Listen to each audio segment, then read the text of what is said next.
chers élèves, c'est M. John et je suis très heureux de vous retrouver encore sur cette plateforme e-répétiteur pour vous présenter une certaine préparation de l'épreuve de philosophie au bac en mettant l'accent sur les astuces et les conseils. Donc, vous le savez, l'épreuve de philosophie est la première épreuve que l'élève de terminale traite puisqu'elle se fait en anticipation.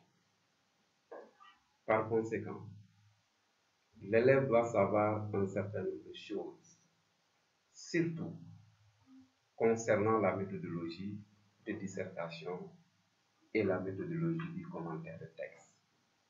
Parce que voici les deux sortes d'épreuves, les deux genres d'épreuves, je vais dire, qu'on va vous donner. Il est bien de maîtriser les cours parce que c'est la source de la connaissance. Il est bien de connaître la pensée des auteurs parce que cela vous permet véritablement de les citer et de consolider votre pensée. Mais il est surtout fondamental de maîtriser les procédures, les méthodes de dissertation et de commentaire de texte. Puisque ce jour-là, je veux dire le jour de l'examen, on ne va pas vous demander de réciter un cours. On ne va pas non plus vous demander de réciter un livre. Mais ce qu'on va vous demander, c'est de réfléchir à partir d'un sujet qui vous sera proposé. On vous demandera d'apporter des solutions, bien évidemment sur la base d'une bonne argumentation. Raison pour laquelle donc, nous tenons ici à revenir sur les méthodologies, d'abord comme premier point. Et nous commencerons donc par la dissertation philosophique, qui se trouve être l'épreuve que beaucoup d'élèves, n'est-ce pas, préfèrent. Bien évidemment, chacun a ses préférences. Chacun a le droit de choisir, et c'est justement ce qu'on va vous demander donc ce jour-là. Choisissez un des sujets qui seront devant vous. C'est pourquoi donc notre objectif général ici se trouve être les points par lesquels on doit passer, les astuces, comme nous l'avons dit tout à l'heure, par lesquelles on doit passer pour mieux comprendre les méthodologies et éventuellement éviter un certain nombre d'erreurs à ne pas commettre. Parce que vous le savez tous, si jamais on commet certaines erreurs, on risque véritablement d'échouer. Donc, c'est ce qu'il faudra surtout éviter. Alors, commençons par la méthodologie de la dissertation. Et le premier point que nous comptons, n'est-ce pas, développer, en tout cas souligner, je veux dire, c'est qu'est-ce que la dissertation philosophique? Qu'est-ce qu'on entend par dissertation philosophique? Il serait bon que l'élève le sache comme cela. Il saura exactement ce qu'on attend de lui. Alors, de manière très simple, retenez ceci sans compliquer. La dissertation est un exercice de réflexion philosophique. On vous donne un sujet et on s'attend à ce que vous donniez des réponses, à ce que vous apportiez des réponses, n'est-ce pas, à la problématique qui est posée à travers ce sujet-là. La question peut être directe avec un point d'interrogation direct, j'y reviendrai tout à l'heure. Elle peut aussi être plus ou moins indirecte, puisque dans le sujet, donc, vous retrouverez généralement cette expression. Qu'en pensez-vous? Qu'en pensez-vous? Entre ces deux types de sujets, la différence n'est pas grande. De toute façon, retenez que une dissertation philosophique invite toujours l'élève à réfléchir sur un problème, sur un rapport de notions. Donc, notez que dans une dissertation, il y a au moins deux notions qui sont mises en rapport par le groupe verbal. Et ces deux notions-là, j'ai dit au moins deux, ça peut être deux, ça peut être trois, ça peut être quatre. Tout dépendra, n'est-ce pas, du sujet qu'on m'a donné. Je dois trouver ces notions, d'abord les chercher, les trouver, les analyser, chercher véritablement à connaître leur sens et à partir de tout cela, faire une sorte de corrélation et de faire sortir le sens de la question qui est posée. Parce qu'on vous invitera à apporter des solutions à cette question. Et la meilleure façon véritablement d'argumenter dans les réponses, n'est-ce pas, que vous aurez à donner, c'est de comprendre d'abord la signification de la question, le sens de la question qui vous est posée à travers ce sujet-là. Donc, je retiens que un sujet de dissertation m'invite toujours à réfléchir. On ne me demande pas ici de réciter un cours. Ne le faites jamais. C'est une réflexion. Il y a des notions qui sont là. Je les prends en charge et j'essaie de voir véritablement le sens de la question qui est cachée derrière. Et à partir de tout cela, à partir de mes cours, à partir véritablement de tous ces enseignements que j'ai reçus pendant l'année, eh bien, je sélectionne les éléments qui m'intéressent pour apporter donc une réponse à la question qui est posée. Et généralement, n'est-ce pas, on procède comme d'habitude, une introduction, un développement et une conclusion. C'est pourquoi donc, le deuxième point que j'aimerais aborder ici, après avoir expliqué ce que signifie une dissertation, c'est comment procéder. Lorsque donc je comprends le sens de la question, lorsque je saisis substantiellement ce qu'on me demande, lorsque véritablement j'ai une idée nette de la question qui est posée, comment vais-je procéder? Qu'est-ce qu'on attend de moi en réalité? Quelle est la démarche à adopter pour que tout soit bien établi? Alors sachez que, je l'ai dit tout à l'heure, je dois d'abord introduire. Ensuite, je dois développer. Et enfin, je dois conclure. Ces trois étapes sont fondamentales. Je ne peux pas occulter une partie. Je ne peux pas ne pas introduire, je ne peux pas ne pas développer, je ne peux pas non plus ne pas conclure. Et justement, je reviendrai sur le problème de la conclusion, parce que généralement, les élèves, en tout cas beaucoup de candidats, le font à la va-vite et généralement, donc, ils ne font que bâcler. Alors, la première étape, c'est l'introduction. Qu'est-ce qu'on attend de l'élève au niveau d'une introduction de dissertation? Trois choses fondamentales qu'il faut retenir. Et si l'élève réussit à le faire, bien évidemment, il réussira donc à faire l'essentiel. D'abord, ce qu'on appelle le contexte général dans lequel on m'invite à réfléchir. Quel est ce contexte? Quelle est véritablement la chose sur laquelle, le thème, si vous voulez, sur lequel on m'invite à réfléchir? Qu'est-ce qu'on a mis ici en rapport? Quelles sont les notions sur lesquelles je dois réfléchir? Qu'est-ce que cela véritablement signifie? Et nous sommes dans quelle sphère de réflexion?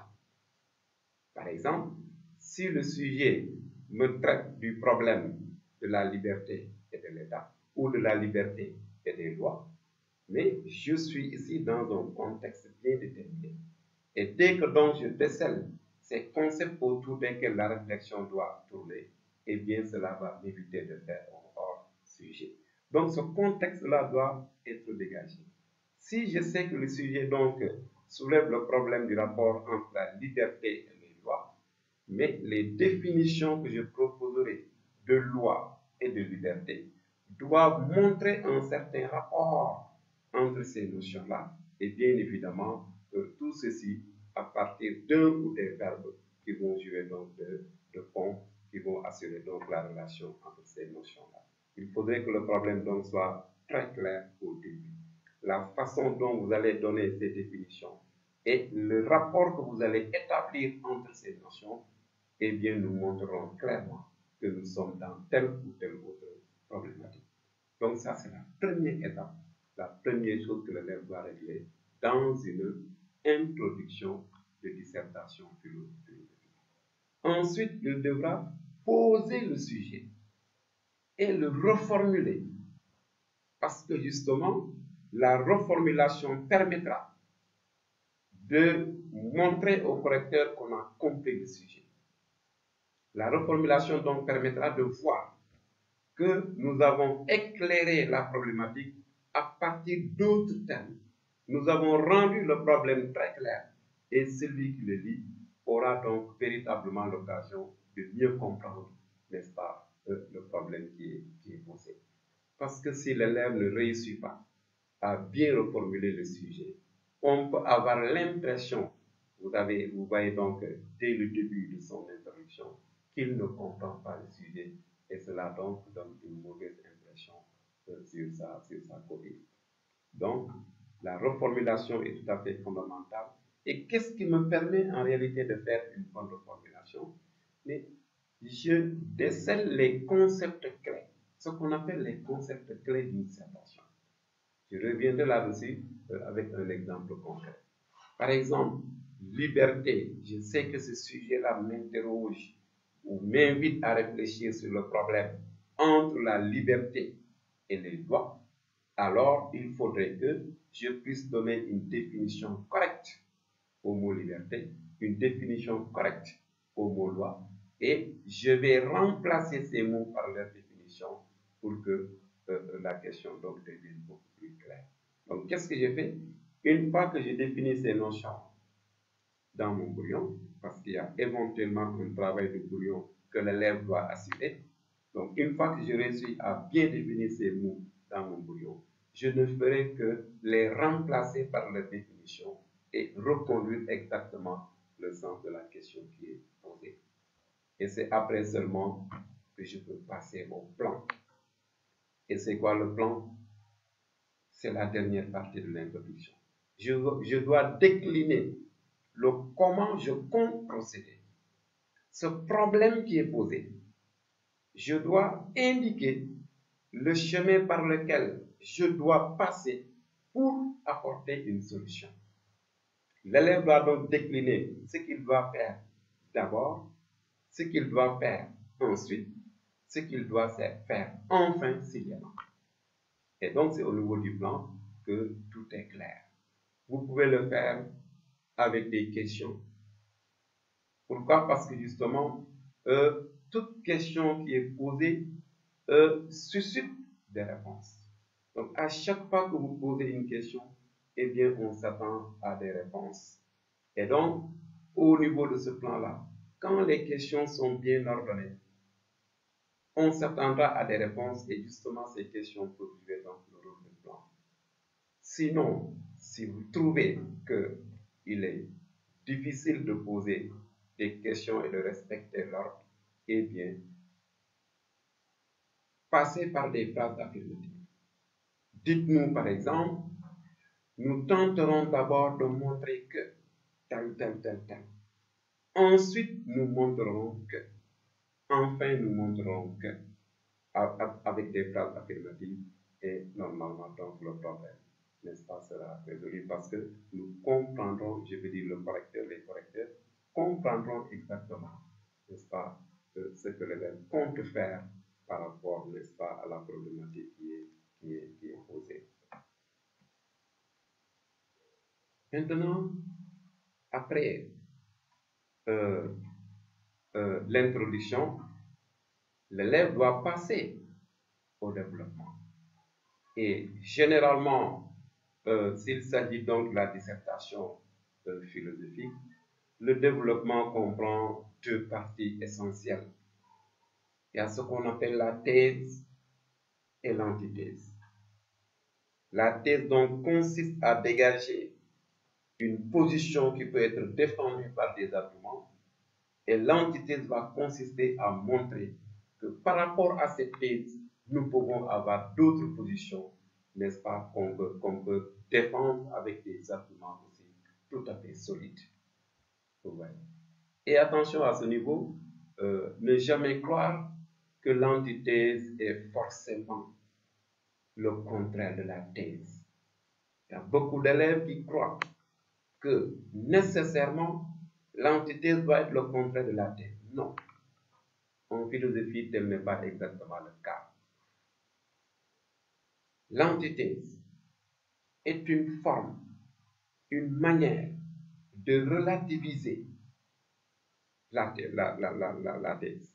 Est une manière de montrer que ce que nous avons dit tout à l'heure ne peut pas être valable dans tous les cas.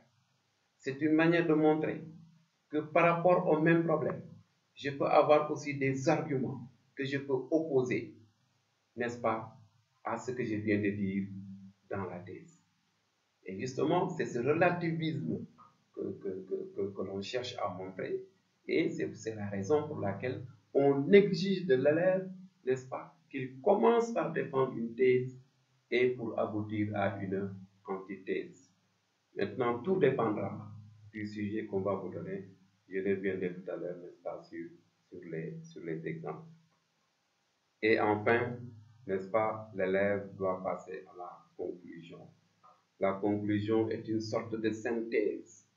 Je rappelle de manière rapide, de manière synthétique, mais sans bâcler, l'essentiel de ce qui a été dit dans le développement. En rappelant peut-être le thème, en rappelant la thèse, en rappelant l'antithèse, et en rappelant de manière générale la solution qui a été apportée ou les solutions qui ont été apportées au problème qui a été posé donc au départ. Et donc c'est une sorte de synthèse. Si on dit synthèse généralement dans ce qu'on appelle le plan dialectique, ici évidemment l'élève attend donc la conclusion. Donc vous remarquerez que pour une dissertation, eh bien la procédure voudrait que je commence par une introduction, que j'en vienne à un développement et que je termine par une conclusion. Maintenant, tout ceci ne suffit pas. Qu'est-ce qu'il faut éviter? Parce que si l'élève sait en réalité ce qu'il faut éviter lorsqu'il traite une dissertation philosophique, cela bien évidemment augmente ses chances de réussite. Il ne faudrait pas lire le sujet à la va-vite. Il ne faudrait pas éviter, il ne faudrait pas, je veux dire, avoir tendance à recopier un chapitre. Il ne faudrait pas lire un sujet, aller à la va-vite ou vouloir le réduire à un chapitre. Un sujet de dissertation philosophique peut prendre en compte plusieurs problèmes. Et les arguments que je vais chercher pour apporter une réponse à la question qui est posée peuvent être trouvés à travers plusieurs chapitres. Exactement. Qu'est-ce qu'il faut faire ici? Il faut essayer de faire un travail de cuisine. Il faut cuisiner la question qui est posée et prendre, sélectionner les éléments dont on a besoin pour apporter une réponse à la question qui est posée. Certains éléments peuvent se trouver dans tel ou tel autre chapitre, d'autres éléments dans d'autres chapitres. Donc, n'ayez pas tendance à recopier un chapitre, à recopier une leçon, à recopier un livre ou à faire une liste, n'est-ce pas, d'auteurs pour prétendre répondre à la question qui est posée. Donc, l'élève doit surtout éviter ces attitudes-là et il doit mûrir sa réflexion. Je le répète et j'insiste, c'est un travail de réflexion. On invite l'élève à réfléchir sur tel problème, tel autre problème. Voilà. Il s'agit là maintenant du commentaire de texte. Parce que vous savez, à l'épreuve, pour l'épreuve, je vais dire, de philosophie au bac, vous avez 3 sujets, 2 sujets de dissertation et un texte. Et il ne faudrait pas aussi que l'élève néglige le texte, comme nous le voyons très souvent. Parce que généralement, comme j'ai l'habitude de le dire, les textes qu'on vous donne ne sont pas difficiles, ça c'est mon avis. Pourquoi? Parce que ces textes-là sont sélectionnés. Mais si l'élève ne sait pas comment procéder, si l'élève ne sait pas ce qu'on appelle un commentaire de texte philosophique, il risque bien évidemment de passer à côté. Et justement, c'est le problème qui nous préoccupe ici. D'abord, la première question, comme nous l'avons fait au niveau de la dissertation, qu'est-ce qu'un commentaire de texte? L'élève va le savoir. C'est extrêmement important. Qu'est-ce qu'on attend de moi? Si je choisis le commentaire de texte, mais qu'est-ce que cela signifie? La différence avec la dissertation n'est pas grande. Le commentaire de texte aussi est un exercice de réflexion. C'est un exercice de réflexion. On invite donc l'élève à réfléchir sur un texte qu'il doit lire d'abord, qu'il doit analyser, qu'il doit chercher à comprendre. Et justement, ces 3 choses-là sont liées. Si vous ne faites pas une bonne lecture du texte, vous ne pourrez pas le comprendre. Et si vous ne le comprenez pas, bien évidemment, vous ne pourrez jamais l'expliquer correctement. Donc, c'est quoi le commentaire de texte? C'est un exercice de réflexion. On demande à l'élève d'expliquer le texte et de le discuter. D'abord, une explication. Ensuite, si on finit de l'expliquer de long en large, eh bien, on passe à la discussion. C'est ça la consigne que l'on indique.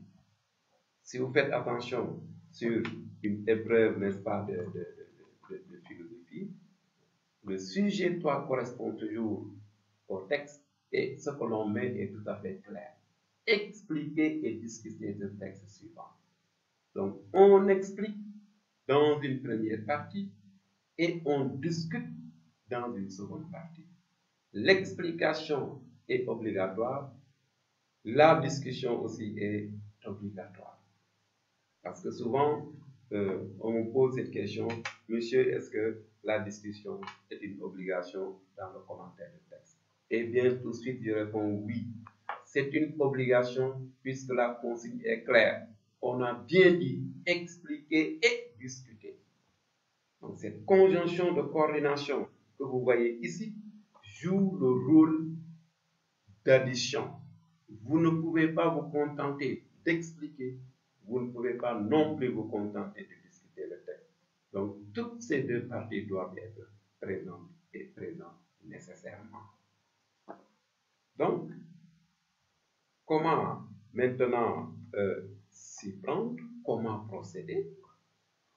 J'ai fait d'ailleurs allusion à cela tout à l'heure. L'élève va savoir, et j'espère que tout le monde le sait, comme la dissertation, il y a une introduction. Comme la dissertation, il y a un développement. Comme la dissertation, il y a une conclusion. Ensuite, chacune de ces parties aussi a ses étapes. Comme nous l'avons fait en dissertation, mais l'introduction du texte doit d'abord présenter le texte. Mais attention, présenter le texte ne signifie pas présenter l'auteur. Passez-vous de la présentation de l'auteur en philosophie.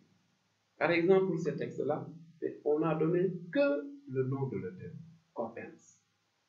Qui est Coppens? Ce qui est important, c'est ce qu'il a écrit. Le texte qui est là devant nous, mais de quoi il parle? Quel est le problème? L'auteur fait intervenir sa réflexion sur quelle problématique? C'est ça qu'on appelle le thème. De quoi s'agit-il? Je dois commencer par répondre à cette question-là. Quel est donc le champ d'interrogation sur lequel l'auteur fait intervenir sa pensée? Je peux dire par exemple que ce texte nous parle de la liberté, que ce texte nous parle de l'État, Maintenant, sous quel angle je verrai le problème que l'auteur a soulevé. Ce texte nous parle du rapport entre la pensée et le langage, le problème de l'antériorité entre la pensée et le langage. Voilà le problème sur lequel l'auteur intervient. L'auteur se prononce sur ce problème. C'est ça le thème que je dois d'abord régler. Ensuite, je dois pouvoir dire ce que l'auteur en pense. Quelle est sa position par rapport à ce problème? Si le problème est de savoir qu'est-ce qui vient avant entre la pensée et le langage, quelle est la réponse que l'auteur a donnée? Quelle est sa position? Et à travers une seule phrase, n'est-ce pas, je peux dégager cette position et cela suffira largement. Parce que, encore une fois de plus, nous sommes ici au niveau de l'introduction et l'introduction renvoie à une sorte de présentation générale du texte. Ensuite, je termine par quoi? Par le plan. Ce texte-là, comment l'auteur s'est débrouillé pour défendre sa thèse? Qu'est-ce qu'il a dit avant? Qu'est-ce qu'il a dit après? Qu'est-ce qu'il a dit enfin s'il y en a pour défendre sa thèse? Donc, en quelque sorte, quelle est la procédure de l'auteur? Quand je suis l'ordre de ses arguments, comment puis-je diviser le texte? Comment il a argumenté? Et justement, l'ordre de ces arguments-là me permettra de diviser le texte en parties. Et dans mon explication détaillée, eh bien, je dois suivre l'ordre de ces parties. Je dois expliquer donc le texte partie par partie jusqu'au bout. Et donc, si j'ai réussi donc à encadrer ces trois parties, ces trois étapes, j'aurais fait une bonne introduction. Donc, le thème, je réponds à la question de quoi parle le texte. La thèse défendue par l'auteur, qu'est-ce que l'auteur pense par rapport au problème qui est évoqué? Le plan, comment il s'y prend? Comment a-t-il argumenté? Qu'est-ce qu'il a dit avant? Qu'est-ce qu'il a dit après? Qu'est-ce qu'il a dit enfin? C'est bien. Et donc, voilà absolument ce que l'élève doit faire au niveau de son introduction. Ensuite, le développement. Là aussi, il faut simplifier les choses. Le texte est là. La consigne de départ est tout à fait claire. Comme je l'ai dit tout à l'heure, expliquer et discuter ce texte ci-après. Je commence par l'explication. J'ai déjà, dans mon introduction, décliné mon plan. J'ai dit exactement comment l'auteur, n'est-ce pas, s'y prend. L'auteur a d'abord montré que, ensuite il a montré que, enfin il a montré que. Eh bien, je suis cet ordre. Je commence par expliquer donc la première partie.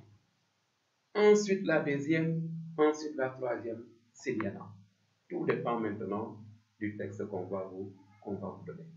C'est seulement après que je pourrai passer à la discussion. Et j'y insiste parce que la question revient souvent. La discussion est une obligation.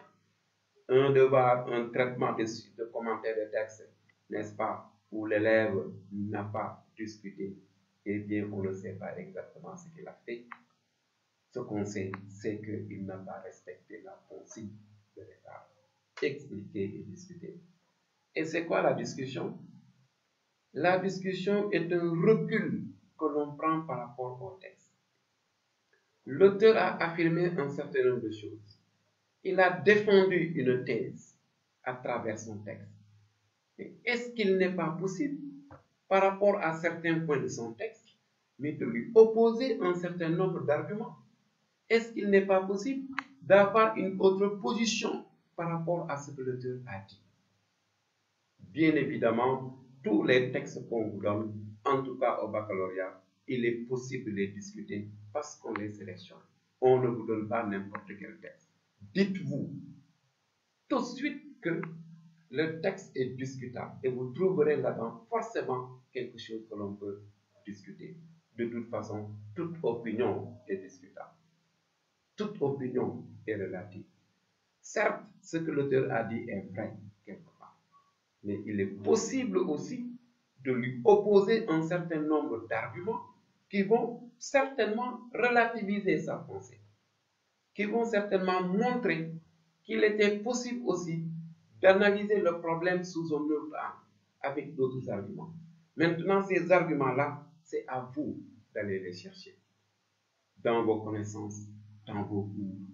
En tout cas, cherchez-les, amenez-les, n'est-ce pas? Et si vous connaissez en ce moment d'autres auteurs qui ont traité le même problème, en tout cas qui ont soulevé la même problématique, qui est soulevée ici par le texte, vous pouvez les convoquer pour consolider votre pensée, pour donner du poids à votre pensée. Mais attention, les citations et les exemples ne peuvent pas remplacer les arguments. On les utilise à titre illustratif. C'est pour consolider ce que vous dites. C'est pour vous prêter main forte. C'est pourquoi on ne peut pas commencer un argument par une citation ou par un exemple. On termine par la citation ou par l'exemple. Donc, c'est ça la discussion et j'y reviens. Elle est obligatoire, n'est-ce pas? Tout élève donc doit s'atteler à cela. C'est enfin seulement que l'élève pourra passer à la conclusion. Et la conclusion ici, exactement comme la dissertation, il s'agit de faire une sorte de synthèse. Il faudrait qu'on retrouve, n'est-ce pas, dans votre conclusion, les éléments importants qui ont été développés. Toutes ces idées qui ont été développées de manière synthétique, donc, et à la fin même, vous pouvez ouvrir le débat, ce qu'on appelle la perspective, si vous en connaissez, si vous en voyez. Mais attention, là aussi c'est notre remarque, l'élève ne doit pas coûte que coûte vouloir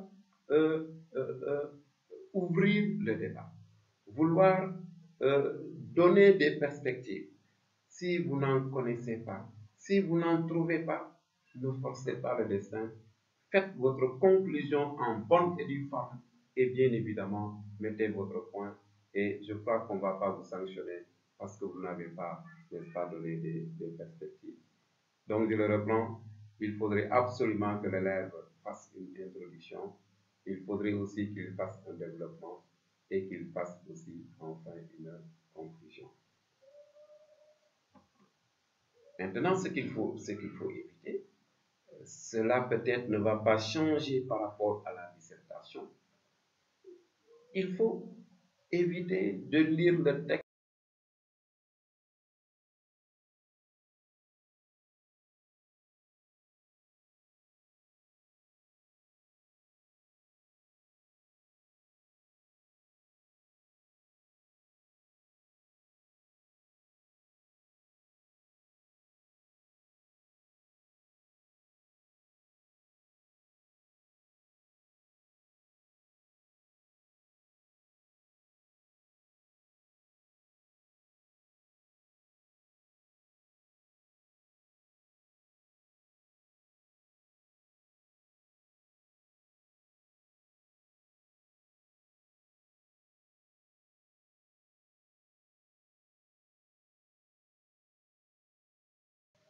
je travaille le texte au brouillon, j'essaie véritablement de déceler les idées, une à une, jusqu'au bout.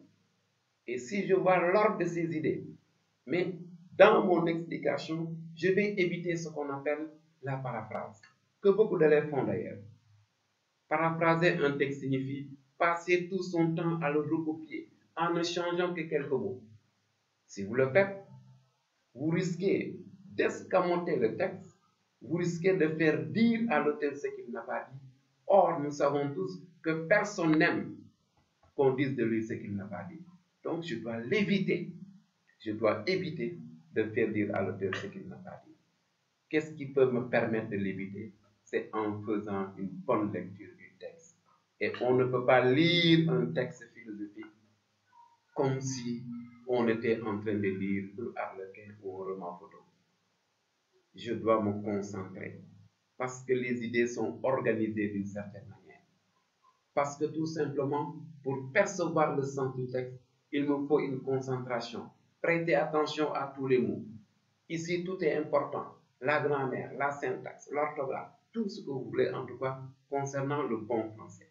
Parce que c'est la langue ici, la maîtrise de la langue qui me permettra exactement de comprendre le sens qui est caché derrière. Et je le répète, tant que vous ne comprenez pas ce dont il est question, vous ne pourrez jamais donc respecter cette consigne de départ qui consiste à expliquer le texte et à le discuter ensuite. Nous reviendrons sur les conseils, n'est-ce pas, dans un autre point. Maintenant, j'aimerais quand même, à partir de tout ce qu'on a dit, de donner des exemples concrets de sujets de dissertation. Tout ce que j'ai dit est théorique et vous pouvez me le reprocher, bien évidemment. Mais c'est normal. Il faudrait qu'on commence par la théorie. Il faudrait qu'on commence par la maîtrise des concepts. C'est très important. Et après, pouvoir correctement passer à l'application, à l'exercice d'application, parce que aussi, il ne suffit pas tout simplement de savoir ce qu'il faut faire. Il faut le faire concrètement parlant et on attendra à ce que véritablement vous le fassiez donc correctement sur vos copies, n'est-ce pas, de bac. Et je propose ici 2 sujets de dissertation qui ont été donnés au bac. Le premier, c'est renoncer à la philosophie. N'est-ce pas renoncer à la pensée elle-même? Point d'interrogation. C'est le premier type de sujet auquel j'ai fait allusion à l'entame de mes propos. Donc, vous le voyez, le point d'interrogation est direct. Vous remarquez vous-même l'inversion du sujet. Vous voyez. Donc, c'est une question directe. Renoncer à la philosophie, n'est-ce pas renoncer à la pensée elle-même? Point d'interrogation. C'est une question. Et par rapport à cette question, l'élève va apporter des réponses qui sont argumentées. Parce que la réponse ne consiste pas à dire oui ou non du tout. Il s'agit, lorsqu'on dit un oui, de l'appuyer sur des arguments. Lorsqu'on dit un non, de l'appuyer sur des arguments. Et à travers un langage qu'on peut lire et comprendre. Prenons le premier sujet. Renoncer à la philosophie, n'est-ce pas renoncer à la pensée elle-même? Quel est le problème sur lequel on m'invite à réfléchir? Quels sont donc, comme on le dit communément, les concepts clés que je dois déceler, que je dois analyser, que je dois véritablement cerner afin de comprendre le véritable sens de la question qui est posée? Vous voyez ici, vous remarquerez avec moi que j'ai le mot philosophie et j'ai le mot pensée. Donc, voici, par rapport à ce sujet précis, les 2 notions sur lesquelles on m'invite à réfléchir. Je dois établir ici un rapport entre la philosophie et la pensée. Mais je ne peux pas m'en arrêter là, puisque le sujet a utilisé des verbes.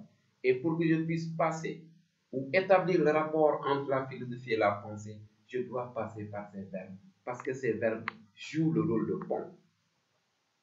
C'est d'abord le verbe renoncer, qui est ici à l'infinitif. Tout est important ici. C'est ensuite le verbe, l'auxiliaire et, que l'on utilise généralement, faites la remarque, lorsque l'on définit. Et le sujet dit exactement, renoncer à la philosophie. N'est-ce pas renoncer à la pensée elle-même? Ouais. Comme si le sujet voulait dire, en tout cas c'est cette idée-là qui est cachée derrière, c'est comme si, quelque part, le sujet voulait dire que lorsque je renonce à la philosophie, je renonce en même temps à la pensée. C'est comme si donc le sujet voulait me dire que la vraie pensée est ici assimilée à la philosophie. D'où le problème. Et tout de suite, je peux me poser la question de savoir si la philosophie se trouve être la vraie pensée ou la vraie pensée se trouve être la philosophie. C'est comme si donc, en sortant de la philosophie, il n'existait plus de pensée réelle. Voilà ce que le sujet insinue. Par conséquent, je dois savoir ce que philosophie signifie. Je dois aussi savoir ce que pensée signifie. Et si je réussis à connaître la bonne signification, n'est-ce pas, de ces deux notions, j'aurais fait la moitié de mon chemin. Qu'est-ce que la philosophie? C'est cette réflexion critique, cette attitude critique de l'esprit, cette attitude de recul que je prends devant les choses pour connaître, pour accéder à la vraie connaissance, pour éviter l'erreur. Et c'est quoi la pensée? C'est cette faculté qui se trouve en moi et qui me permet l'accès à la connaissance, qui me permet de me représenter les choses, qui me permet de m'abstraire. Cette faculté qui est innée en chacun de nous. Parce que sans la pensée, en réalité, on ne peut plus s'abstraire. En réalité, on ne peut plus se représenter les choses.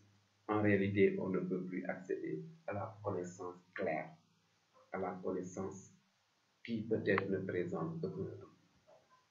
Si nos sens sont capables de percevoir les choses, c'est parce que nous avons une pensée capable de les interpréter. Vous voyez donc par quoi l'homme réussit-il à établir la connaissance? Bien évidemment, c'est par la pensée. Donc, vous voyez que je suis en train même de percevoir petit à petit le sens du sujet. Pourquoi on vous poserait cette question?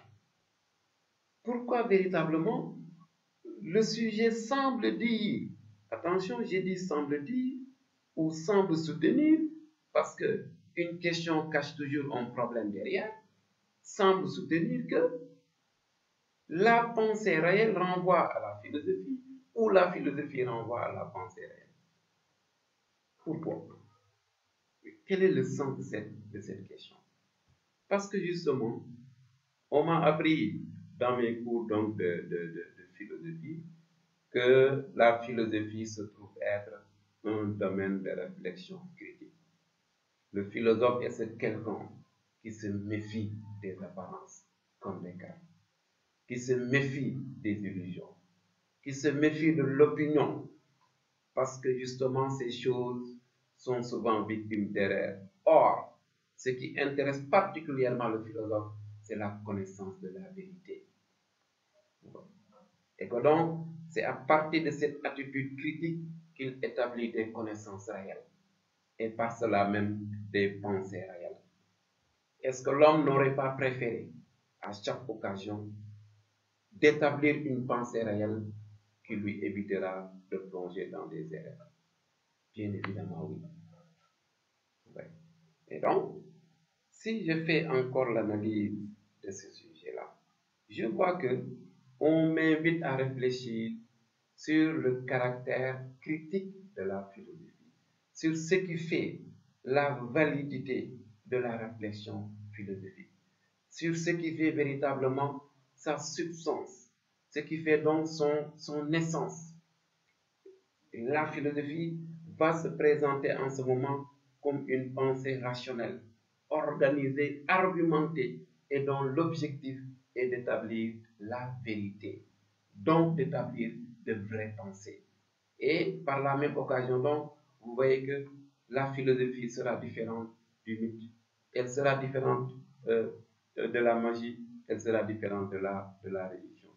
Parce qu'à travers ces formes de connaissance, il est vrai que la pensée est structurée, mais pas souvent de manière rationnelle, pas souvent de manière critique.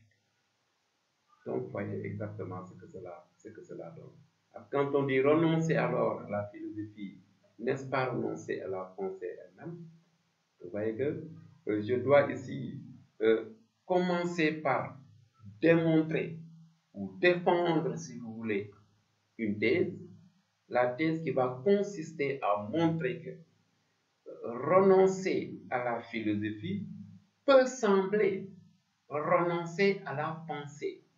Puisque je l'ai dit tout à l'heure, la philosophie cherche toujours à établir des pensées réelles, des pensées organisées, des pensées structurées, des pensées qui sont tout à fait rationnelles et qui respectent une certaine attitude critique. Voilà les fondements de la pensée. Voilà les fondements de la connaissance et c'est justement ce que le philosophe recherche. Par conséquent, donc, je peux dire que renoncer à la philosophie peut sembler renoncer à la pensée elle-même, à la pensée structurée, à la pensée rationnelle. Vous voyez? Mais attention, j'ai dit peut sembler. Et là, je suis obligé de donner des arguments pour le démontrer.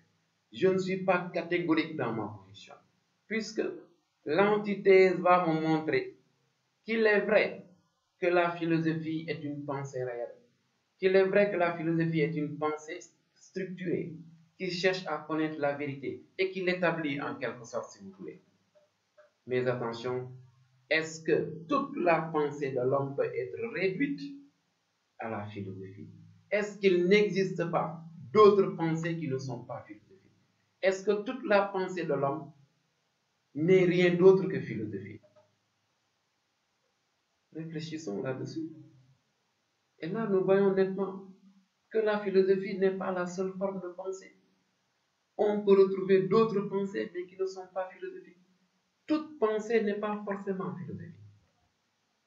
Elle peut ne pas être rationnelle, oui, mais je ne peux pas vouloir réduire la pensée dans son ensemble à la philosophie, puisque je peux parler d'une pensée mythique, je peux parler d'une pensée religieuse, je peux parler d'une pensée magique, d'une pensée scientifique. Donc ici, je verrai dans l'antithèse, n'est-ce pas, que ce que je viens de dire est vrai, on peut le valider, mais jusqu'à un certain niveau. C'est pourquoi je disais tout à l'heure que l'antithèse n'est pas forcément le contraire de la thèse. Et d'ailleurs, je crois que l'élève doit éviter de chercher sur le champ le contraire de la thèse. Très souvent, vous risquez d'affirmer des contradictions. Vous risquez tout simplement de poser des contradictions. Parce que dire oui tout de suite et à la minute qui suit, dire non par rapport au même problème, il y a contradiction. Et justement, ce que vous dites en ce moment n'aura pas de sens. Donc, vous voyez qu'avec ce sujet, je dois d'abord montrer qu'en quelque sorte, renoncer à la philosophie peut bel et bien ressembler à renoncer à la pensée elle-même. Pourquoi? Parce que la philosophie est toujours une pensée structurée, une pensée organisée et qui s'établit par la critique, qui cherche véritablement à casser les apparences, qui cherche à casser les illusions pour découvrir la vérité qui est cachée derrière.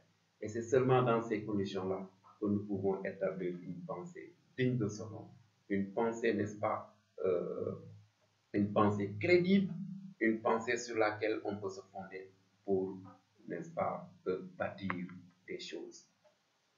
Mais pour l'antithèse, je vais essayer de montrer que la pensée de l'homme dans son ensemble ne peut pas être réduite à la philosophie, puisqu'il existe d'autres formes de pensée qui ont servi aux hommes. Là, je peux prendre l'exemple du mythe. Pendant combien de siècles le mythe a servi aux hommes? Le mythe a servi de principe d'explication aux phénomènes qui sont autour de nous. Et ces hommes vivaient comme tels.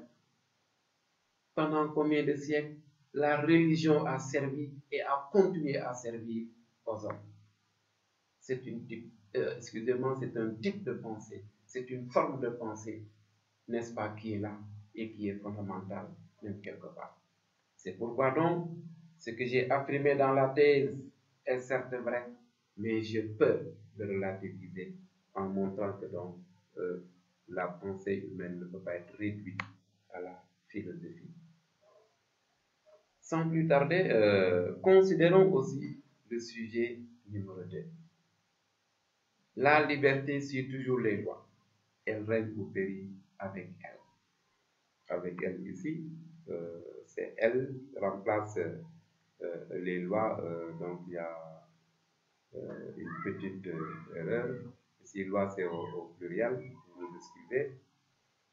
Oui, elle c'est au pluriel, n'est-ce pas? Mais ce qui est important, regardez donc le sujet. La liberté suit toujours les lois. Elle règne ou périt avec elle. Elle, les lois, ces lois. Ouais. Et on ajoute, qu'en pensez-vous? Vous voyez que ce qui précède, ce qui vient avant, qu'en pensez-vous? N'est-ce pas? Mais est une affirmation très claire. La liberté suit toujours les lois. Elle règne ou périt avec elle, c'est-à-dire avec ses lois. Et on nous demande ce que nous en pensons. C'est le deuxième type de sujet qu'on vous donne au bac. Ici, la question n'est pas posée directement, avec un point d'interrogation, comme le cas dans le premier sujet. Mais c'est une affirmation, c'est une opinion, c'est une assertion, si vous voulez, n'est-ce pas? Et on vous demande de vous prononcer là-dessus. La différence avec le premier type n'est pas grande. C'est à peu près la même chose. La procédure est la même. Seulement, ici, généralement, je dis, les sujets, on vous dit, qu'en pensez-vous?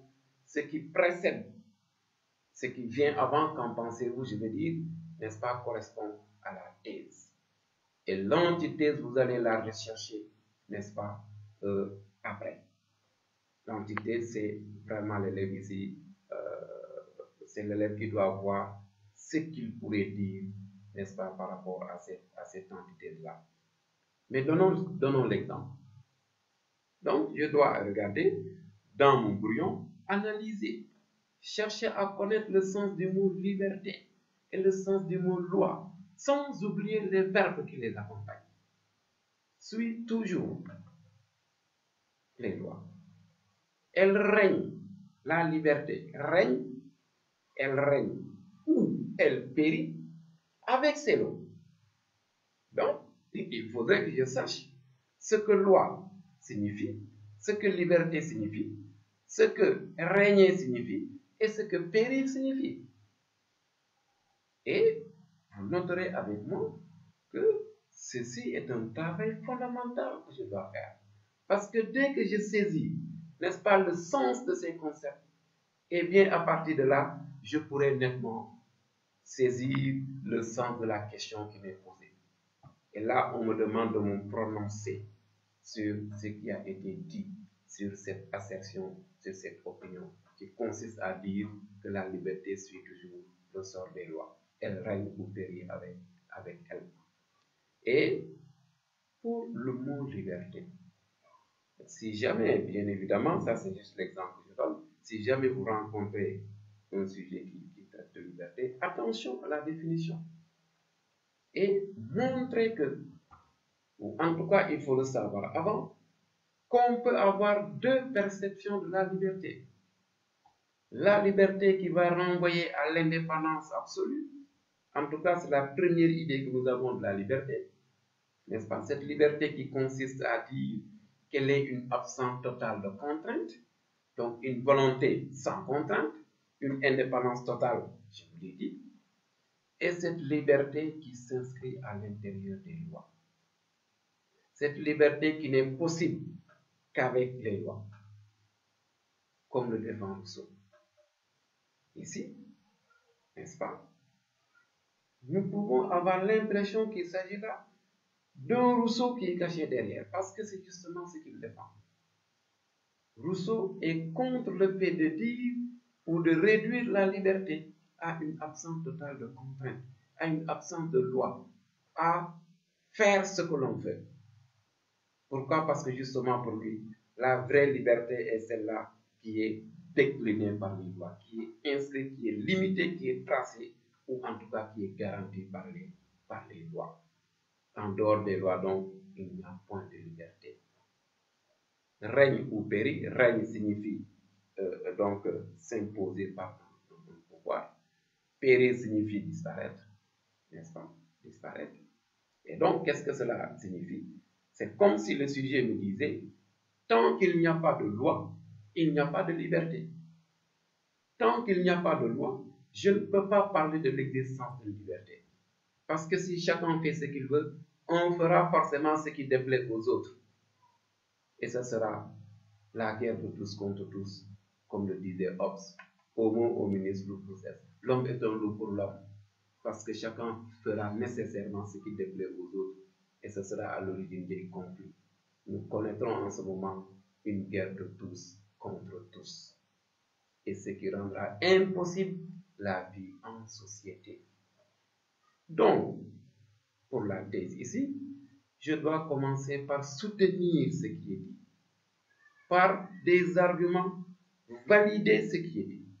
Qu'est-ce qui est dit ici? Qu'effectivement la liberté suit les lois, suit le sort des lois, et que si ces lois disparaissent, elle va aussi tout à fait disparaître. Que sans les lois, je ne peux pas parler donc de liberté. Les lois constituent ce qui me garantit ma liberté, ce qui me garantit ma sécurité. Et que donc, dans une vie où il n'y a pas de loi, comme les choses se passent exactement dans la horde sauvage, on ne peut en réalité parler de vie en société. Donc, je commence par démontrer, n'est-ce pas, cette partie-là qui va correspondre à la thèse. Maintenant, j'en viens à l'antithèse. L'antithèse ici va consister maintenant à montrer que quand je dis liberté, je peux considérer son premier sens. Et que là, en réalité, la liberté ne rime pas avec les lois. Au contraire, les lois réduisent toujours ma liberté. Les lois constituent toujours un blocage à ma volonté, parce qu'elles m'empêchent toujours de faire un certain nombre de choses. Et que donc, cette idée que j'ai de la liberté, en tout cas que chacun peut avoir de la liberté, cette première impression ou la première réponse qu'on donne au mot liberté ne rime jamais avec les lois.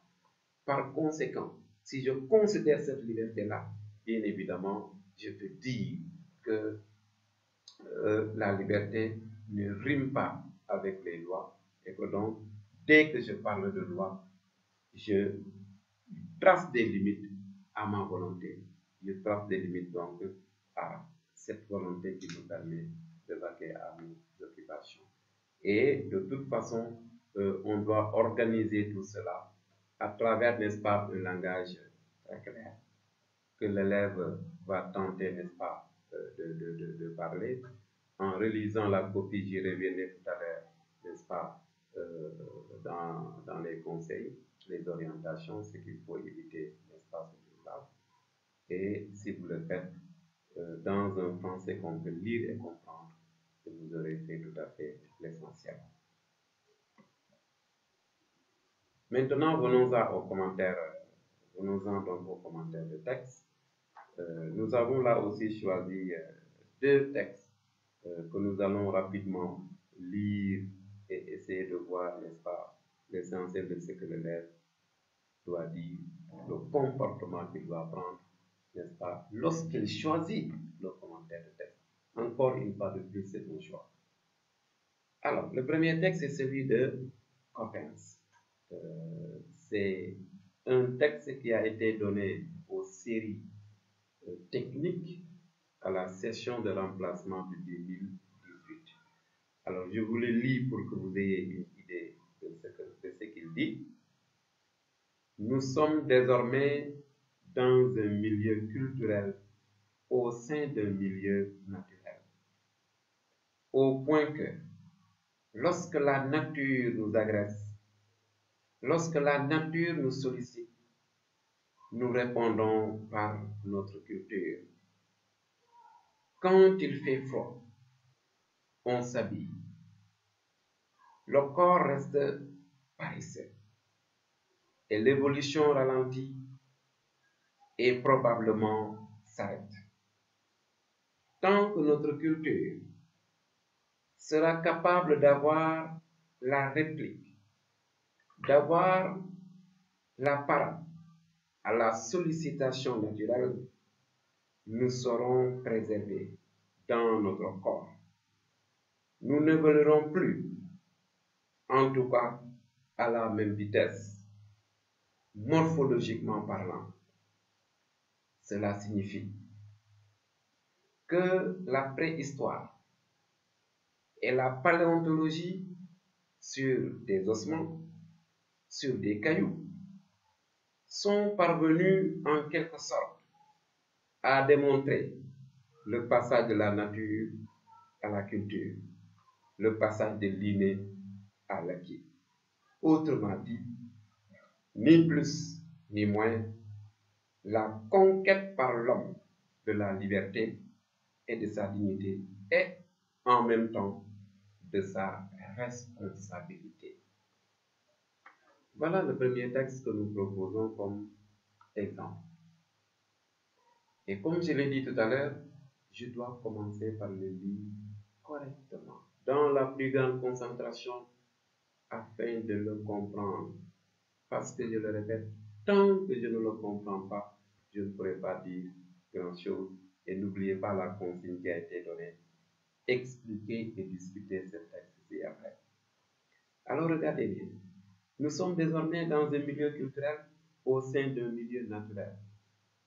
Au point que lorsque la nature nous agresse, lorsque la nature nous sollicite, nous répondons par notre culture. Cette première phrase nous montre tout de suite que je suis dans un rapport, dans une réflexion qui pose un problème qui est fondé sur nature et culture. Des leçons que j'aurais déjà apprises, parce qu'ayant suivi donc les enseignements, n'est-ce pas, en classe, tout de suite je pense à ces notions. Je pense à ce chapitre qui traite de la nature et de la culture. Je commence à me rappeler un ensemble de choses concernant ce chapitre parce que justement, l'auteur fait allusion ici à la nature et à la culture. Et vous voyez ce qu'il dit? Nous sommes désormais dans un milieu culturel. Nous sommes désormais, c'est-à-dire à partir de maintenant, nous sommes dans un milieu culturel au sein d'un milieu naturel. Et là, je me rappelle tout de suite les définitions qu'on avait données du mot nature et culture. Nature, l'ensemble des choses qui sont autour de moi. La culture, ce que j'ajoute à ma nature. Ce que je reçois, l'ensemble de ces valeurs que j'acquiers par l'éducation. Ce qui m'a été inculqué. Que donc, j'ajoute à ma nature parce que la nature ici va renvoyer à l'ensemble de ces choses qui sont innées en moi, ce que j'ai apporté à la naissance. Tout ce qui est rattaché de manière directe à ma naissance, à mon corps, si vous voulez. Donc, nous sommes désormais dans un milieu culturel au sein des milieux naturels, au point que, regardez bien l'auteur dit, au point que, lorsque la nature nous agresse, lorsque donc la nature nous sollicite, c'est-à-dire lorsque nous sommes confrontés à des intempéries, à des forces naturelles, n'est-ce pas, qui sont 1000 fois supérieures à nous, infiniment, si vous voulez, supérieures à nous, lorsque donc la nature nous invite à changer de comportement ou à trouver des solutions par rapport aux problèmes auxquels nous sommes confrontés, l'auteur dit, nous répondons par la culture. Nous répondons par la culture.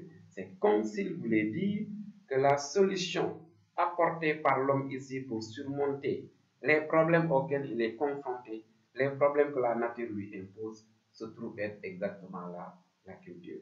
Mais regardons ce qu'il va dire par la suite.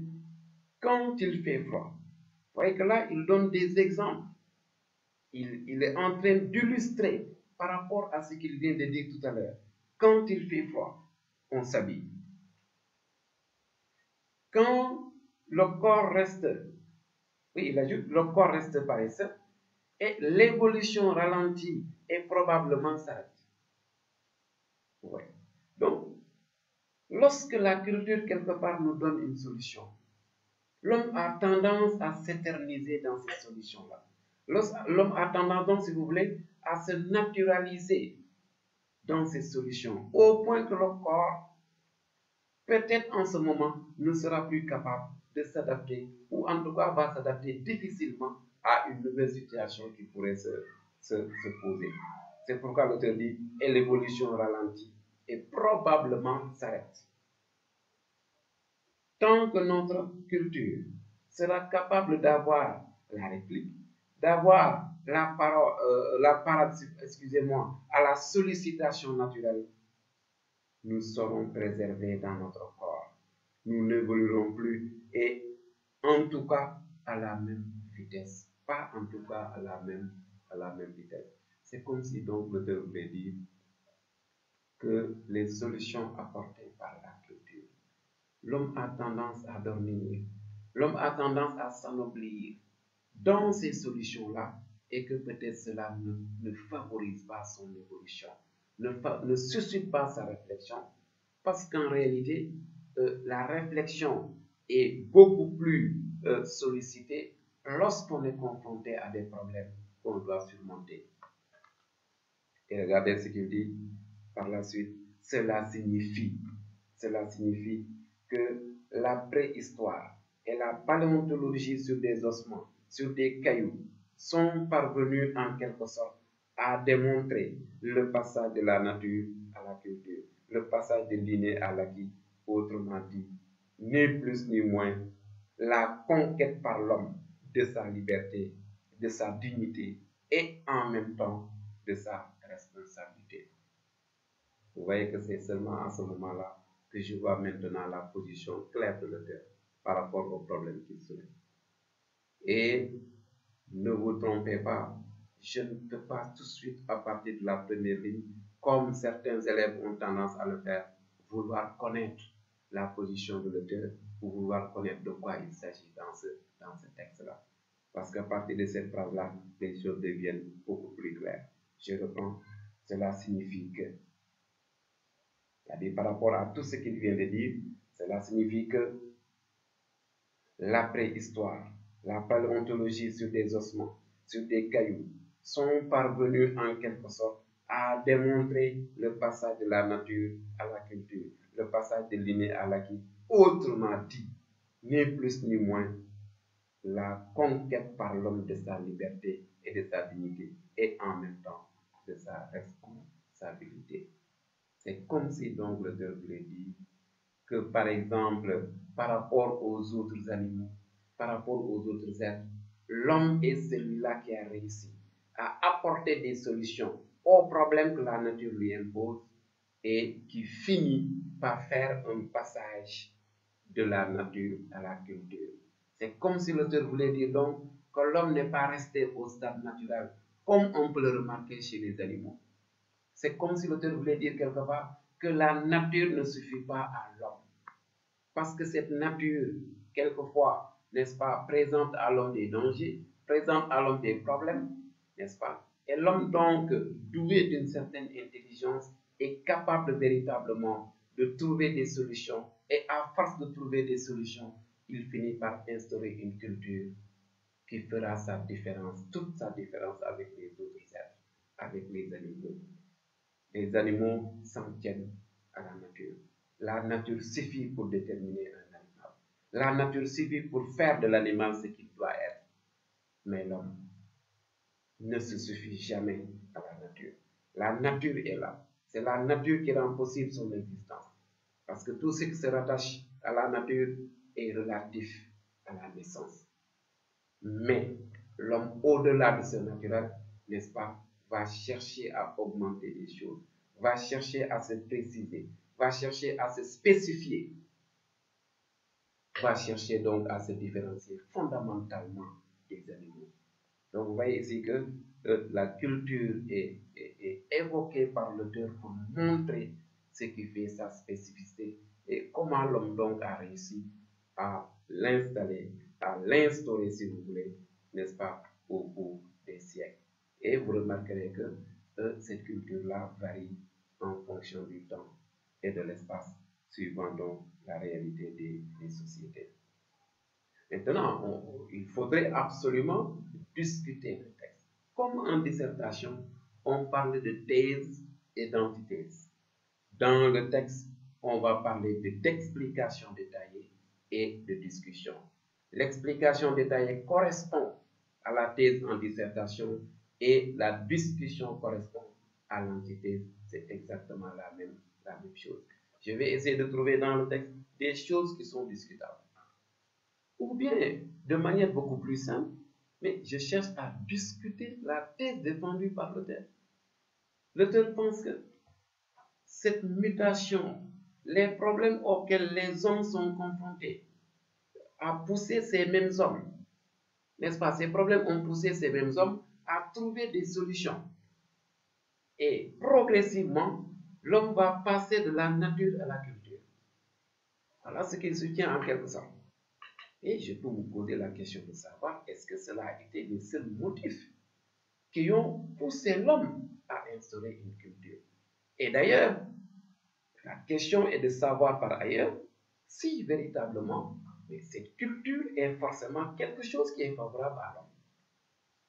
Est-ce que la culture, il est vrai, constitue un point fondamental qui différencie l'homme de l'animal, mais est-ce qu'avec la culture aussi, l'homme n'est pas quelquefois un simple animal?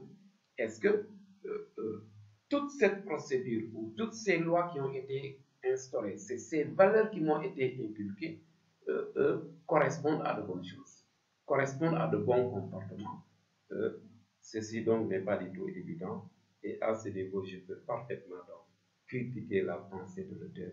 Je peux lui apporter donc des limites, et c'est ce qui correspondra exactement à la discussion. Le deuxième texte que nous proposons comme exercice d'application est un texte de Émile Durkheim qui a été proposé en 2018 aux séries littéraires pour la première épreuve, le premier tour. Je le lis. On considère l'État comme l'antagoniste de l'individu, et il semble que le premier ne puisse se développer qu'au détriment du second. La vérité, c'est que l'État a été bien plutôt le libérateur de l'individu. C'est l'État qui, à mesure qu'il a pris de la force, a affranchi l'individu des groupes particuliers et locaux qui tendaient à l'absorber. Famille, cité, corporation, etc. L'individualisme a marché dans l'histoire du même pas que l'étatisme. Non pas que l'État ne puisse devenir despotique et oppresseur. Comme toutes les forces de la nature, s'il n'est limité par aucune puissance collective qui le contienne, il se développera sans mesure et deviendra à son tour une menace pour les libertés individuelles. D'où il suit que la force sociale qui est en lui doit être neutralisée par d'autres forces sociales et qui lui fassent contrepoids. Si les groupes secondaires sont facilement tyranniques, quand leur action n'est pas modérée par celle de l'État, inversement, celle de l'État, pour rester normale, a besoin d'être modérée à son tour. Voilà donc un texte d'Émile Durkheim très intéressant. Nous parlons ici du rapport entre l'individu et l'État, du point de vue bien sûr de la liberté. Et comme je l'ai dit tout à l'heure, le texte, je dois toujours commencer par le lire et le lire attentivement. Je dois faire plusieurs lectures du texte. Essayer de déceler les idées une à une jusqu'au bout. Parce que tant que je ne le comprends pas, je ne pourrai pas dire grand chose. Donc regardons bien par où l'auteur commence. On considère l'État comme l'antagoniste de l'individu. Et il semble, attention, il semble que le premier ne puisse se développer qu'au détriment du second. l'État est souvent présenté comme quelque chose qui est contraire à l'individu ou quelque chose qui est contraire aux intérêts des citoyens, comme quelque chose qui oppresse l'individu, comme quelque chose qui exploite les individus. Et l'auteur dit, il semble, ça c'est donc l'apparence peut-être qui est donnée ici, il semble que le premier ne peut se développer qu'au détriment du second. Le premier ici c'est l'État. Que l'État ne peut se développer qu'au détriment de l'individu. Mais ce verbe-là doit attirer notre attention, il semble que. Donc l'auteur se méfie en utilisant ce verbe, il semble. C'est comme si c'était une apparence pour lui. Attention, il semble. Il ajoute, la vérité, c'est que l'État a été bien plutôt le libérateur de l'individu. Vous voyez? Donc la phrase qui suit nous éclaire davantage. Donc pour l'auteur, on n'a pas le droit en réalité de présenter l'État de cette manière-là. L'État donc pour lui a été cela qui a libéré l'individu.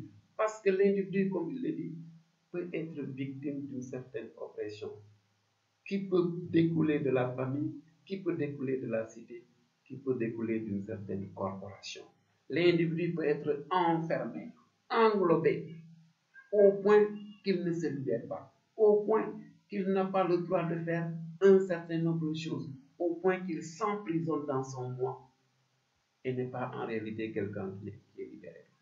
L'auteur donc va essayer de montrer que l'État a participé à ce qui a libéré l'individu de cet emprisonnement dont il était victime, certainement dans une famille, dans une cité ou dans une certaine corporation. L'individualisme, dit-il, a marché dans l'histoire du même pas que l'étatisme.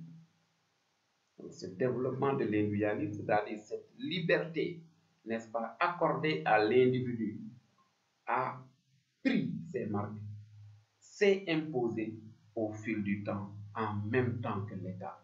C'est comme si quelque part on pouvait comprendre aussi que l'État a participé largement à libérer l'individu, n'est-ce pas, d'une certaine prison dont il était victime. Et il ajoute, non pas que l'État ne puisse devenir despotique et oppresseur. Donc, l'auteur attire l'attention, c'est-à-dire, il est vrai pour lui que l'État fait partie, en tout cas c'est l'État qui garantit à l'individu sa liberté. L'État fait partie des choses qui ont rendu libres les individus. Mais attention, cela ne signifie pas que l'État a le droit de faire tout ce qu'il veut. Cela ne signifie pas que l'État peut tout le temps s'imposer à l'individu, que l'État peut être toujours quelque chose qui protège l'individu ou qui lui donne sa liberté. Attention, cela ne signifie pas que l'État ne peut pas être un État despotique, que l'État ne peut pas être un État oppresseur. Comme toutes les forces de la nature, s'il n'est pas limité par aucune puissance collective qui le contienne, il se développera sans mesure et deviendra à son tour une menace pour les libertés individuelles. Pourquoi? Parce que l'homme abuse toujours de sa liberté. Dans les leçons, n'est-ce pas, qui vous ont dispensé, chers élèves, on vous dit que l'État n'est pas une personne. Comme le dit Rousseau, c'est une personne publique. Et ici, comment l'État peut-il faire pour agir? C'est véritablement à travers des individus qu'on va choisir. Mais ces individus seront des hommes comme nous, qui ont leurs qualités et leurs défauts. Par conséquent, ils peuvent abuser de leur liberté. Si donc cet État dont Durkheim parle n'est pas canalisé, n'est pas surveillé, s'il n'y a pas une certaine organisation pour limiter la liberté de ceux-là qui en incarnent le pouvoir, il peut parfaitement se retourner contre l'individu. Donc, il est vrai que l'État protège l'individu. Il est vrai que l'individu a obtenu une certaine liberté par rapport peut-être aux familles, par rapport peut-être aux cités, par rapport aux corporations, mais attention, c'est comme si donc l'auteur voulait attirer notre attention par rapport à ce qu'il vient de dire, cet État aussi doit connaître des limites parce que justement, sans ces limites, les hommes qui incarnent son pouvoir risquent d'abuser de leur liberté et de se retourner contre ces mêmes individus. Exactement ce qu'il dit. Je reprends. Comme toutes les forces de la nature, s'il n'est pas limité par aucune puissance collective qui le contienne, il se développera sans mesure et deviendra à son tour une menace pour les libertés individuelles. D'où il suit. Voilà la conséquence qu'il tire. D'où il suit que la force sociale qui est en lui doit être neutralisée par d'autres forces sociales qui lui fassent contrepoids. Qui lui fassent contrepoids. Cela signifie que l'État aussi doit connaître des limites. C'est comme si donc l'auteur voulait dire, oui, l'État garantit à l'individu sa liberté. L'État fait partie de ce qui a libéré l'individu de l'emprisme des familles, de cet emprisonnement dans lequel l'individu était. Mais attention, cet État lui-même aussi doit connaître des limites. Parce que s'il n'y a pas de limite, bien évidemment, je vous l'ai dit tout à l'heure, il y aura un abus de liberté. Et justement, l'abus de cette liberté, n'est-ce pas, de ces hommes qui vont incarner le pouvoir de l'État, va se retourner contre ses propres individus. Cet abus de pouvoir, eh bien, va se retourner contre l'intérêt des individus. Et c'est la meilleure façon pour ces individus de perdre leur liberté. L'auteur le dit clairement, d'où il suit. D'où il suit. C'est la conséquence qu'il tire par rapport à ce qu'il vient de dire. D'où il suit que la force sociale qui est en lui doit être neutralisée, c'est-à-dire limitée, doit être canalisée, orientée, bien ficelée, bien cernée, sinon alors ce sera toujours un abus. Donc, doit être neutralisée par d'autres forces sociales qui lui fassent contrepoids. Si les groupes secondaires sont facilement tyranniques, quand leur action n'est pas modérée par celle de l'État, inversement, celle de l'État, pour rester normal, a besoin d'être modérée à son tour. Donc, vous voyez que quand je fais un peu l'économie de ce texte, vous voyez qu'en réalité, il s'agit de ce rapport entre l'État et l'individu du point de vue de la liberté. Qu'est-ce qui libère l'individu? Est-ce que l'État doit toujours être vu comme quelque chose qui contraint l'individu, comme quelque chose qui oppresse l'individu, comme un antagonisme, comme le dit l'auteur, n'est-ce pas, contre l'individu? Pour l'auteur, bien évidemment, nous devons aussi comprendre que l'État est partie de ce qui va libérer l'individu. Mais attention, il attire donc notre attention, cet État aussi à son tour doit véritablement, n'est-ce pas, être canalisé, être orienté, et c'est cela seulement qui pourra garantir à l'individu sa pleine liberté, sa pleine liberté.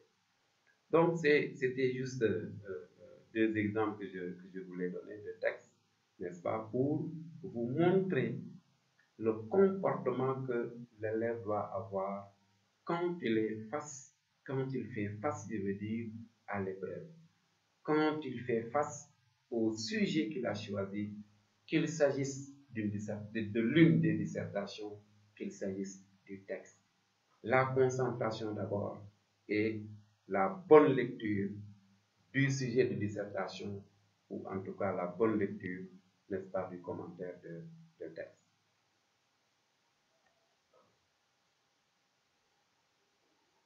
Passons maintenant à une dernière étape, un dernier point de vue, n'est-ce pas, qui sera cerné autour des conseils.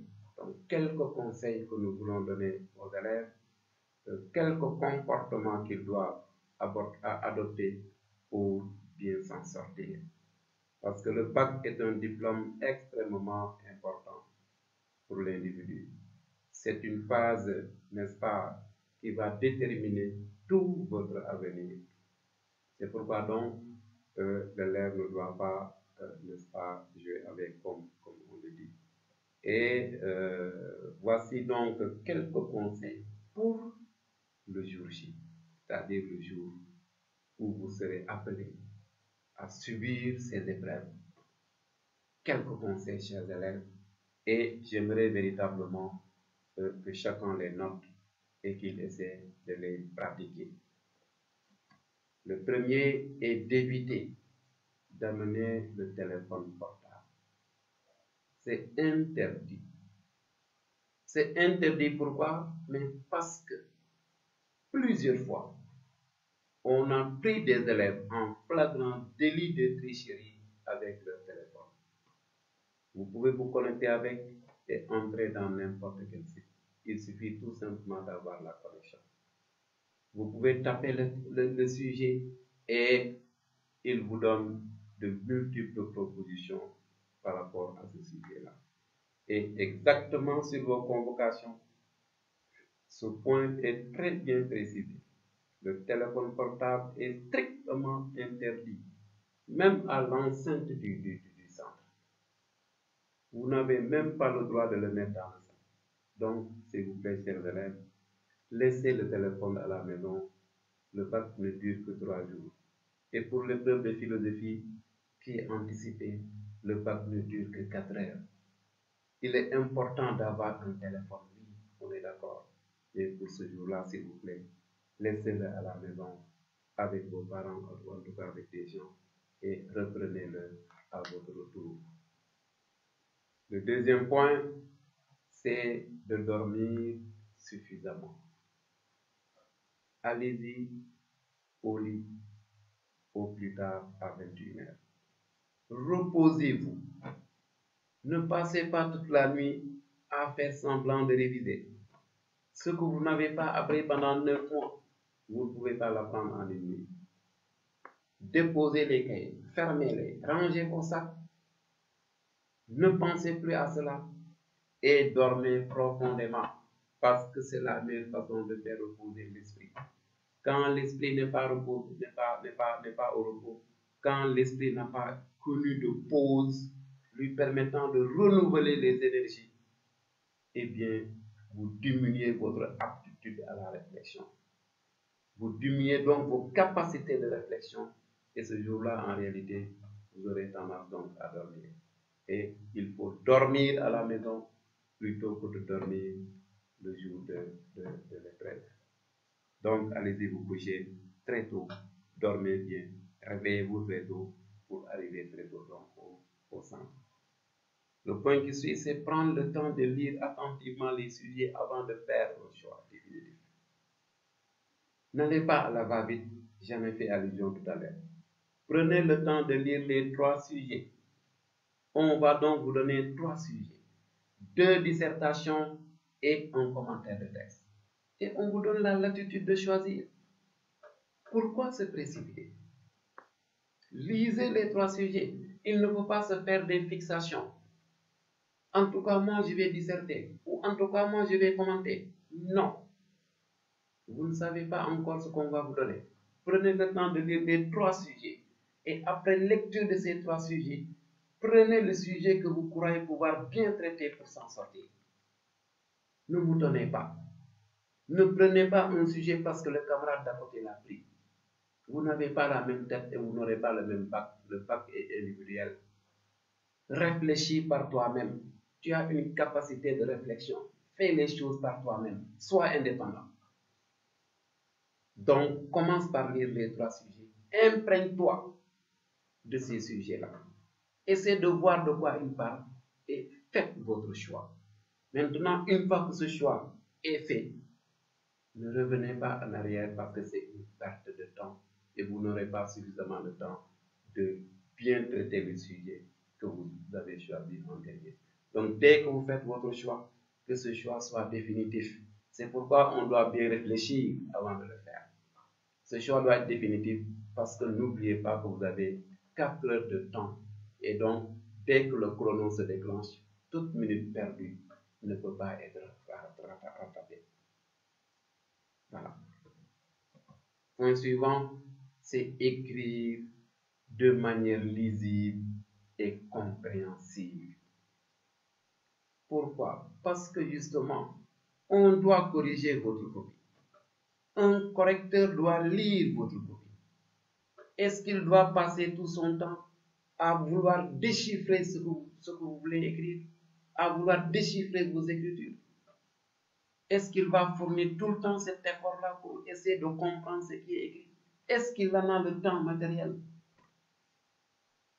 Donnez-lui l'occasion de lire correctement. Donc, soignez vos écritures. Si vous écrivez mal, mais ce jour-là, faites l'effort d'écrire lisiblement, correctement, pour que l'on puisse lire sans problème. Cela donne déjà une bonne impression de votre copie.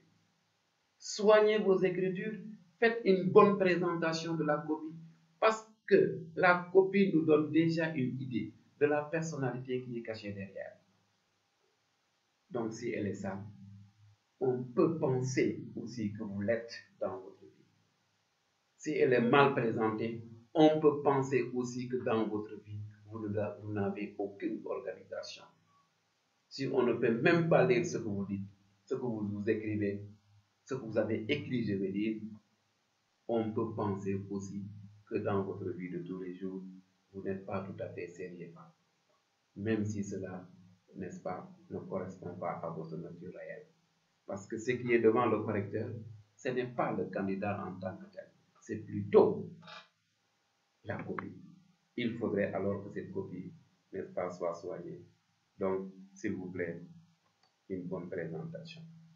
Évitez aussi les retards, parce que si vous venez en retard, mais déjà vous perturbez l'assistance, les gens qui sont déjà là, n'est-ce pas, vous perturbez, et vous-même vous êtes plus ou moins égaré. Pourquoi? Parce que justement, vous trouverez les gens déjà concentrés, en train de travailler, peut-être qu'on aura déjà fini de distribuer les épreuves, et voilà, vous mettez les gens dans une ambiance qui peut-être n'est pas du tout souhaitable dans un examen. Donc venez à l'heure, concentrez-vous. La concentration d'avant est fondamentale parce que cela te permet de te préparer psychologiquement, de préparer ton esprit à la réflexion. Et bien évidemment, c'est en ce moment que tu pourras être très productif. Donc s'il vous plaît, chers élèves, évitez les retards. Évitez aussi certaines expressions qui ne renvoient à rien. Comme je l'ai remarqué dans les copies, la famille des heures, en voulant parler de ces mots qui terminent par heure et qui peut-être font allusion aux connaissances scientifiques et aux prouesses techniques. Ventilateur, climatiseur, quoi encore? Non, employez des expressions correctes. Parlez en français qu'on peut lire et comprendre. Simplifiez le langage pour que l'on puisse comprendre. Maintenant, attention, simplifier ne signifie pas être banal. Non, ce n'est pas du tout de la banalité dont je parle. Soyez simple dans la rigueur. Sujet, verbe, complément et vous mettez point. Que le français soit compréhensible et que l'on puisse percevoir le sens de ce que vous dites. C'est ça l'essentiel. Mais n'employez pas des expressions que vous ramassez de gauche à droite, n'est-ce pas, dans la rue, ou ce qu'on a l'habitude de dire. Évitez ce on en philosophie. Le règne du on ne doit pas prendre le dessus sur vous, parce que justement, c'est le combat de la philosophie. Réfléchissez. Essayez de parler un français correct. Un français donc on peut lire et comprendre. En étant simple. La philosophie n'est pas compliquée, c'est nous qui la compliquons. Respectons les pensées, respectons les règles grammaticales qui sont là. Et si on le fait, bien évidemment, mon lecteur donc saura exactement ce que je veux dire. Et le sens de ce que je veux dire va bel et bien sortir. Voilà, donc voici les quelques conseils, n'est-ce pas, que je voulais donner aux élèves.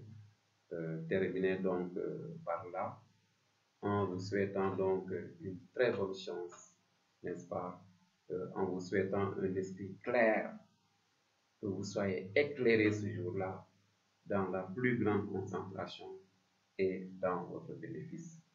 Chers élèves, merci beaucoup et bonne chance pour la suite.